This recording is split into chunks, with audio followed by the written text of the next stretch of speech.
Last year gave me the opportunity to finally play the Resident Evil remake, and it's an opportunity that I'm very happy I got. That game is now one of my all-time favorite games, and to me it outclasses every other game in the franchise. Resident Evil 0 has now received the same HD treatment that game got last year. Once again, I'm presented with the opportunity to experience a piece of Resident Evil that I haven't yet seen before. Unfortunately, this time things didn't go as well. Resident Evil 0 takes place shortly before the events of the original game, and tells the story of Rebecca Chambers and Billy Cohen. Much like Resident Evil 1 through 3, this game adapts the fixed camera angle and tank controls into a hardcore survival horror game. It also adds a new character swap feature that allows you to switch between Rebecca and Billy at any moment.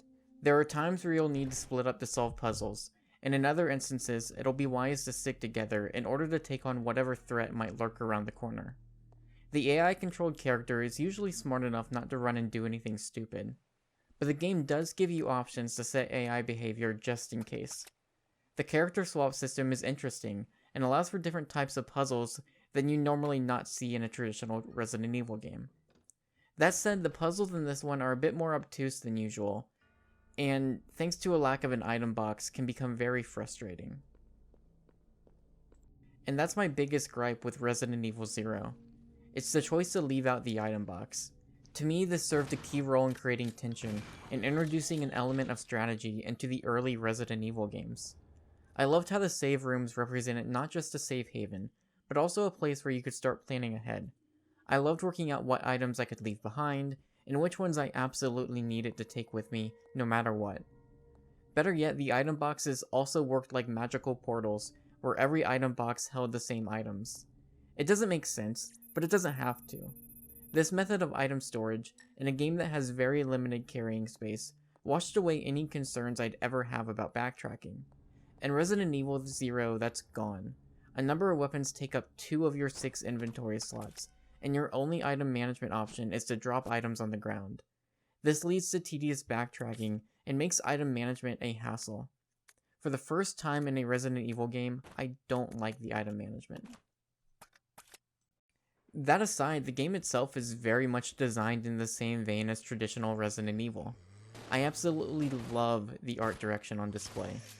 Even though most of the game takes place in yet another mansion, it's still fun to explore. The opening section with a train also serves as a pretty different environment from what I'm used to. Searching through a maze-like mansion, taking down slow-moving zombies, and solving obtuse puzzles is about what I expect from a Resident Evil game, and this one is very much that. Although the respawning zombies did throw me off just a little bit.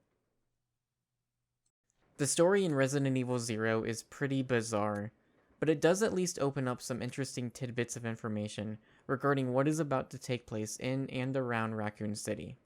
And as is the case with any traditional Resident Evil game, most of the story is pretty sparse, and this information you'll pick up throughout different notes and letters that you'll find throughout the mansion.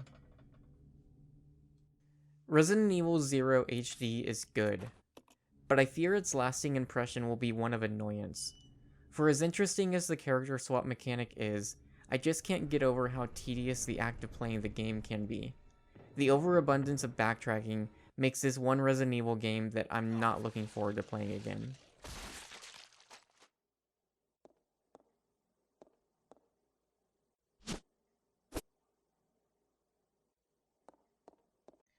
If you like this or any of our other YouTube videos, subscribe to our channel. If you'd like to support what we do in general, be sure to hop on over to patreon.com/psnstores. Your patronage helps keep our podcast 100% ad-free. Thanks for watching.